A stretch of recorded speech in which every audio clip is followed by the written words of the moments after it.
some people have an ability to compartmentalize, right? So let's say, for instance, I'm hypersensitive in my personal life, right? At work, I might not be the same. No. I might not be hypersensitive at work because work, there is a level of detachment. Like, me really keep what eyes are tough. So whatever you say is okay. I'll move past that. Whereas if you say something to me that I don't like, or somebody in the house says something, it rubs me the wrong way. So it can be one, the person who shows up that particular way at work, they just want everybody to like them, so they've learned how to suppress their feelings, right? Wait, hear me out. They've learned how to suppress their feelings. But personally, because they're so comfortable in the personal realm, that ability to suppress isn't there. Because, familiarity breeds contempt to a level, right? So if I know you, I've gone through a few things with you, so it's easier for me to be a little bit disrespectful for you and understand that, we're going to reconcile that tomorrow. Whereas somebody who has a level of disconnect, so a co-worker or an employee, you don't necessarily want to show up to them that way because there's a level of vulnerability in reacting poorly. So that's one. Or two, you learn how to compartmentalize so you don't really study that. Like, I think I have a lot of work to do relative to being patient with people. I'm not necessarily the most patient person. I'm patient at work.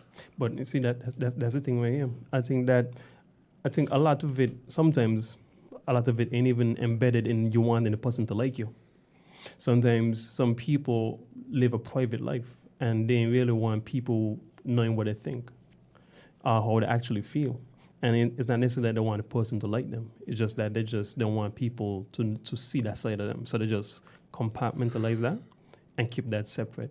Because you might be at work, and I've been at work, and I had situations, and other employees at my level ask me, man, how you could deal with that? And I said, man, I don't take it personal. Like, it has nothing to do, with it's not personal, it's just business. You know what I mean? But maybe when I go home, I might vent it out differently.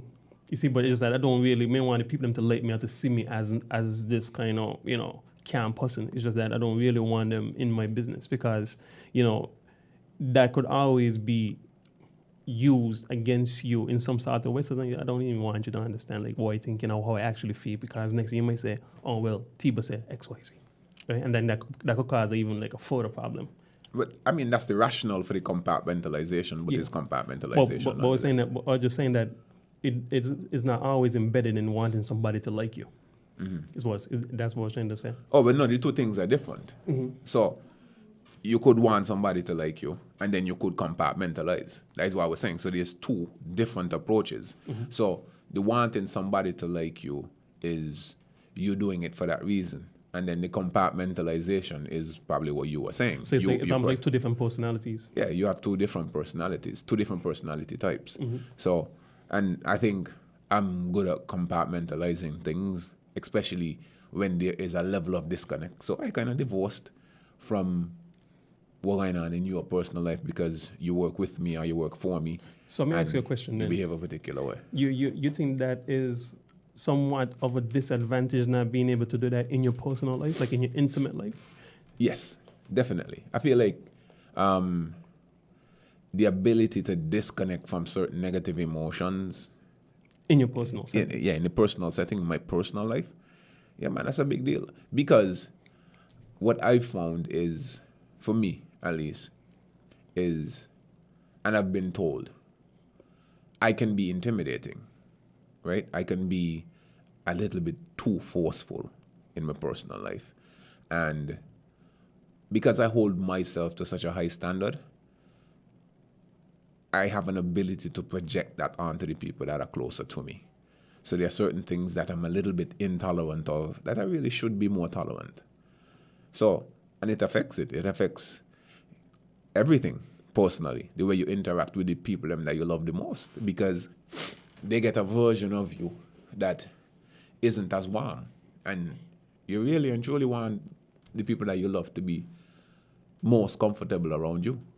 But if they're around you and there's a level of discomfort, it's like, okay, let's say it's daddy or let's say it's boyfriend, whoever it is. I can't tell daddy this because he gonna react poorly. I can't tell my boyfriend this because he gonna react poorly. Yeah, that's not a good space for the people you love to be in. Yeah, I mean, it almost sounds as if like within relationships, intimate relationships, where they be your children, your partner, siblings and stuff like that. At some level, at some points, you do need a little bit of space from them in essence. Even if nothing's wrong, like it's no problem. You just need to let's separate and, hear yourself think alone. Yeah. Sometimes. And a big part of it too is, again, coming back to 4 agreements, is to release the expectations. Oh, yeah. Right?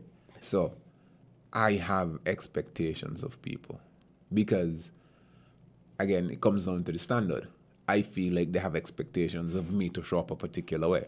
So to be the protector, to be the provider, to be able to give answers when they need answers to the difficult questions or to help them navigate life. You have right? to release that. Right. And if I have a particular need or I want to see them behaving in a particular way and they don't necessarily show up in that way, then that's where the intolerance can come out sometimes. Yeah. And that's not the best. And it's tricky because these people and you yourself in that setting have the most knowledge about each other. And at some point, you have to ask yourself the same thing. Are you controlling knowledge? Knowledge is controlling you. Because let's say that you're accustomed to your partner, let's say a partner now, doing a certain thing. You could easily sum up your partner and say, I know how you be. Yeah. I know who you be. Yeah. I know how you're going to this. But then if we are all saying that we don't evolve and we all change and stuff like that, you have to have a level of detachment to see, you know what I mean, and control the knowledge that you have instead of it controlling you, where you become sort of, you don't create any space to see the growth. You know what I mean? So, but the 4 Agreements, as you say, is a real interesting book. Yeah. And I think that 4 Agreements kind of is a book I feel like anybody attempting to go into a relationship setting, intimate relationship setting, or even want to gain a little bit more understanding, they should actually read that book. Yeah, I think for me now, what I'm looking at is the concept of rebuilding and destroying. Destroy and rebuild. Destroy and rebuild. Yeah, sorry. So, divine mathematics. I think there's a version of us that needs to be deconstructed and reconstructed continuously, right? So there's always improvements that could and should be made in the way that you interact with the world. And I think that's the era that I'm in right now. That's the space that I'm in. Self-identification for us, like figuring out how do you show up. Not necessarily who you are, but how do you show up? Because who you are is evolving. But how do you show up moment to moment? And then there are habits. So what are some of the habits that I continually demonstrate? Because those form the narrative, those form the perception of me as an individual. So I'm looking at those habits. Okay, what are some of the things that I do? And if I can identify some of those things that I do, I might be able to identify a few of them that impact people negatively. Yeah, destroy that and then rebuild it.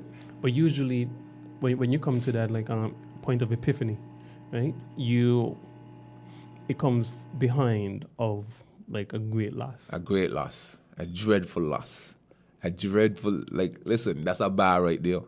You hit the nail on the head. Because sometimes when you're in it, you ain't even realize. No, you don't recognize what you're doing, and hindsight is 20/20. So sometimes we look back at a negative experience or the loss, like you say, and we recognize, especially if you are introspective as a person, like you're looking at yourself because you want to improve.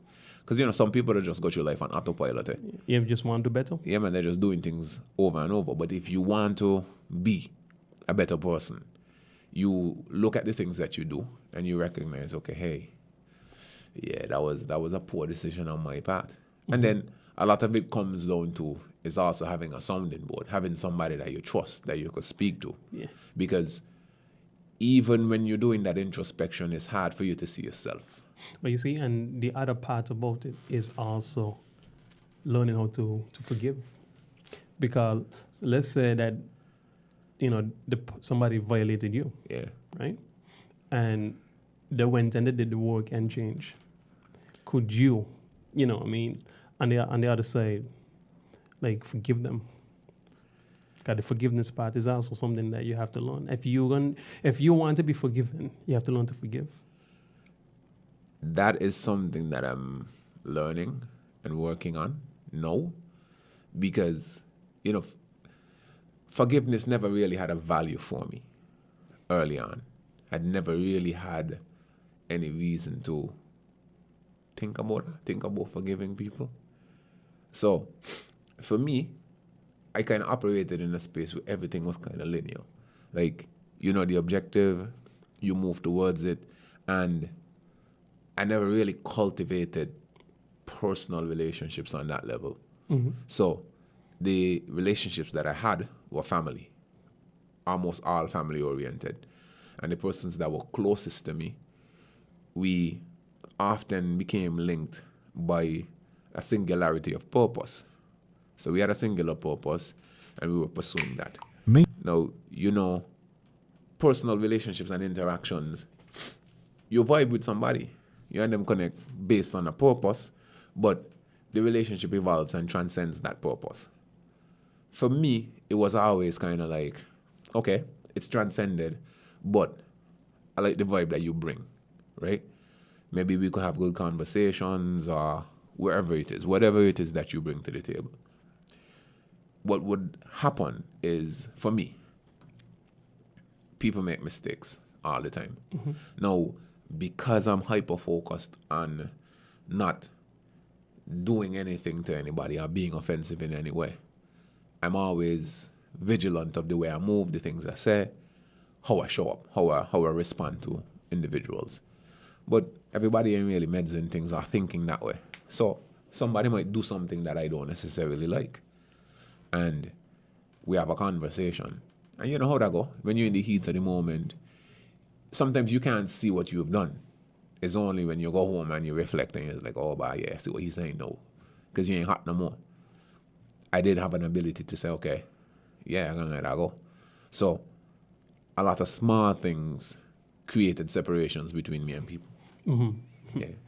And, what's the other major thing for me is, people like to say this thing that they deserve to be happy. Oh, no.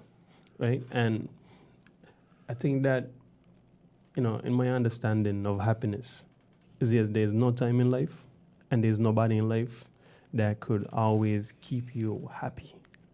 Right? And that's not their responsibility, Yeah. Because you're going to be unhappy a lot in life, right? But, I think I tell you this before too. What you have to keep a measure of is your joy, the things you enjoy doing. Like, you could be unhappy with a friend, a partner, a child, but do you enjoy their company? Do you enjoy, the stuff that you do with them and do for them? Like, that's the other part. So if nobody's robbing you, like in a relationship setting, whether it be a sibling, child, partner, whatever, if they're not robbing you of any joy, to me that's a good vibe, that's a good sign. But you can't really hold them accountable for your happiness, because sometimes they might be talking to you, they might be talking to you, or you might be talking to them, and the information is so neutral. But based on how you interpret it, based on how you feel about yourself, based on what you've been through in life that nobody might not even know, you could see it in a total different way, and it could affect you negatively and make you unhappy that they said that, but they might not mean what you interpret. But the interpretation that you have might not have been what they meant to hit on. Well, what I think is those types of behaviors always have like a trigger point, right? So I think trauma is the basis for all of these things.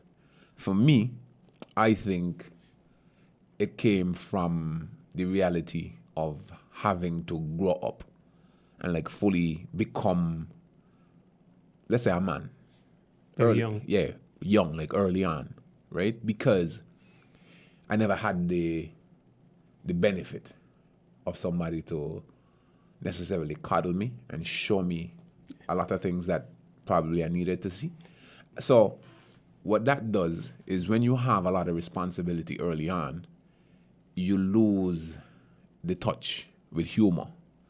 So I never really had like a big sense of humor. I've never really been a funny person, somebody to laugh a lot. I was very direct and straightforward. So it's, everything has to run in a straight line. Everything must make sense, very structured, very orderly. Yeah. And so I used to always find people who laughed a lot and made a lot of jokes and were humor. You know what I mean? Anybody who had that personality, I would distance myself from them. Like I would back all the way off because I never liked it. But funny, I think we had a conversation about this a couple of years ago. And we're talking directly about the loss of your mom early on in life, right? And you became Different. more like different, like serious and stuff like that. And I think I mentioned to you, a lot of people wouldn't even know that. You know what I mean? That is why somebody there's a reason why you might be serious and stuff like that. And I mentioned to you that, man, the view of your mom at the point in time when she passed, you try to maintain that view within yourself because that's what you remember her to be, right? And it almost like it kind of trapped in the word is almost like it's like a capsule, like that moment. And who knows, right? Like 3 years, 4 years, if you had it for another 5 years, you might just see the humor side, but maybe because you were like a teen. No, but I saw that side. No, what I mean to say like in full because I'll give you a scenario. Like I can remember my grandmother, right? I used to feel like she was the meanest person, like serious, don't play. You know what I mean? No jokes, nothing. Because when I used to come around her, it was all serious. And if I make one step, she'll be on me. If I make a misstep, she'll be on me. So, but when I became an adult in my 20s, pure jokes.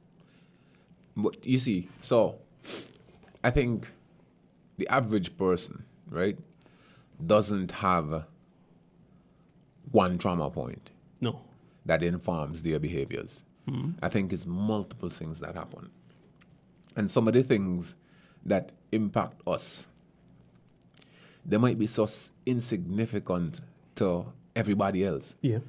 But they had such a massive impact on you that is amazing. So for me, I think even as a child, I always had a chip on my shoulder. I always felt like I needed to be more. I needed to be the most, physical, wherever in whatever form. And the loss only amplified that. So those are two separate traumas, right? Those are two separate thought processes that would inform the behaviors. Now, when you become a man, because even though those things weren't playful or happy, to an extent, they were still childish in the sense that they were childish responses to real life situations. Because if you had the information, you would have responded more intelligently. So it was the type of response, it was the response that I had access to. That was my capability at that point, right? And it created defensive mechanisms. So again, with the loss of a parent, to an extent, you lose a lot of protection. And the world in which I entered after that, I had to be able to defend myself fully. So I got into a space where it's just like, bro, it's not even a game, right? And I played no games with people ever. I was always serious. Like anybody that knows me as a serious person, very serious person. And now I'm developing more humor, so I laugh a lot more. I'm a lot more engaging because that seriousness created an introversion. Like I never used to rock out. I would be at home reading or doing things, but so I think it's evolution. I think it's growth. Definitely, because I mean, you and I kind of came from like different sides of the table with it, because I grew up in a space now where you kind of speak your mind, right? And you never really paid attention to how your words could possibly affect others, especially if you're speaking it from an honest place, right? But sometimes the honesty is so raw. You always tell me that. You used to tell me, but when you talk, sometimes it's almost like a big beam, right? And you even tell me before, man, if I didn't know you, I would have passed me, and you possibly might have had an altercation because you just speak so, like bold, like raw about stuff. You don't really hold back, and like you say, you don't play games and stuff like that. But I always like a heckler, right? And sometimes that could go overboard. But me not knowing that somebody like deeply getting like upset about it and stuff like that. It's interesting that you said that. I had a conversation with my brother last night. We said, sometimes we grow up in spaces and certain things that are acceptable in some spaces aren't acceptable in others, right? Because like a place like St. Paul's has like a serious heckling culture. But that's because those guys grow up close-knit. Like their environment is so tight that it's almost like a family energy. So they don't have an issue with teasing and playing with each other in that way. Whereas I grew up in Bastille. City. Right. And Bastille had like a lot of surrounding areas, right? So you had persons from Newtown or the village or Monkey Hill that all went to the same school. So we interacted in that way. And what would happen is, in those spaces, it meant if you're a heckler, you had to be really tough, like physical with it, or you find your group. So you had a group of persons who, you could play those games with. But, going up in that kind of space where you had all of these divergent people coming from different areas, you can't heckle anybody because it would be a problem. That's funny. That's almost like, in a space that is like a melting pot. Yeah. Right? They're gonna have like a different type of level, but on the outskirts of it, like in the rural areas, it's not the same thing. No, and then because in Bastille, again, you had all of these people coming together, you kind of had to pay attention to how you move because I think the human interaction is always predator and prey, right? There's always somebody on the top, always somebody on the bottom. There's always going to be the reality where somebody's getting taken advantage of in any human dynamic. Just think about it, you could see. In work, the boss man just tell himself he can work out this one employee because that person don't do the work. In school, if you're kind of soft or you have like a personality quirk, you get bullied, right? So just think about it now, going to a school where you have these children. Children are the meanest things on the planet until they get conscious awareness. Mean. We deal with each other hostile as children, right? And you have children coming from, village school, coming from airport, coming from Beach Island, coming from Newton School, and everybody going to this one high school, right? Whereas if you live in Old Road, you're going Virgils. So the people them kind of close. If you're from Sandy Point, you're going Sandy Point High. You get me? So the only real separation sometimes is like a village or two. Yeah. Like one village. And we kind of travel between them villages all the time. And it's one school. One or two schools that are going to that particular high school. Whereas Bastille High was the hub, was the central institution for multiple primary schools. Yeah, see, because like in some areas, the same people who went primary school, the same people going to the high school. Yes. As in different in the city life. Right. So, coming up in that type of environment and going to those schools, it could get dark. Yeah, man. Cause I remember the so-called watching the Natural Vietnam when I was in primary school. When it was junior high. When it was junior high, right. Yeah, so-called Nam. I was like Vietnam. Yeah, so again, against that backdrop, it's either you're gonna make up in your mind to be prey, or you're gonna be a predator. Yeah, because I can remember in thinking about going to high school, junior high, like when I was about to transition before Virtuous High School was a thing, in my mind, I just like, okay, some things is something you got to, because my cousins will come to me, all the cousins will come down and tell me the stories. So it's okay, then you got to kind of know what you're dealing with it and you go here. Yeah, I mean, last year was always like that. I mean, it's changed a little bit now because... Changed a lot now to me. Yeah, it's changed a lot. You don't have the same level of bullying. Like, I remember, you know, you would be on 4th Street during Carnival and there was some kids, some guys who couldn't stand up on 4th Street, brother, because you have a different set of youths who can come up 4th Street and pat your pocket. You're getting taxed. But and you see, it's sometimes even for us who kind of experience that thing, right? A lot of us don't like crowds now because of those experiences. Right. Because we know wherever there was a crowd, there was bound to be a problem. Yeah, and man. back then it used to be a lot of stabs. That's it. A potential for violence. Potential, yeah. So, and I come up in the heart of that era. Now, so a lot of my experience was informed by multiple things. Like, I grew up in areas that at the point in time when I was going up were considered the hardest. I went to Newtown School and I live in McKnight. So McKnight and Newtown was hard. Newtown was real hard. Like you think about Carty Alley or McKnight. Like, you know what I mean? Those were gang areas. Those were areas where the dudes would fight. And that's where I grew up, went to school. So coming up, I've always seen a kind of display of masculinity where you can't really text out and talk. You can't really allow people to deal with you a particular way. Yeah. And that informed my behavior coming up early on. Yeah, so to this day. Yeah, so, you know, the seriousness came from coming up in those environments. It's now learning that, but that's a shell that you kind of put on to protect yourself. You don't need that now.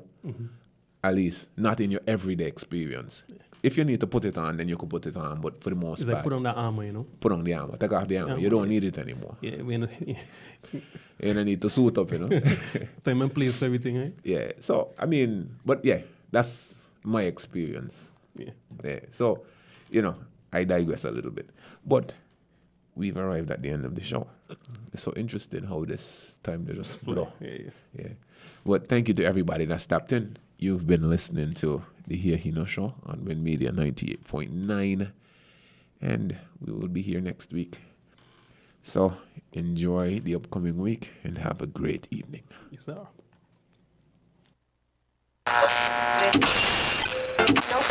You found the sound. 98.9. WINN FM.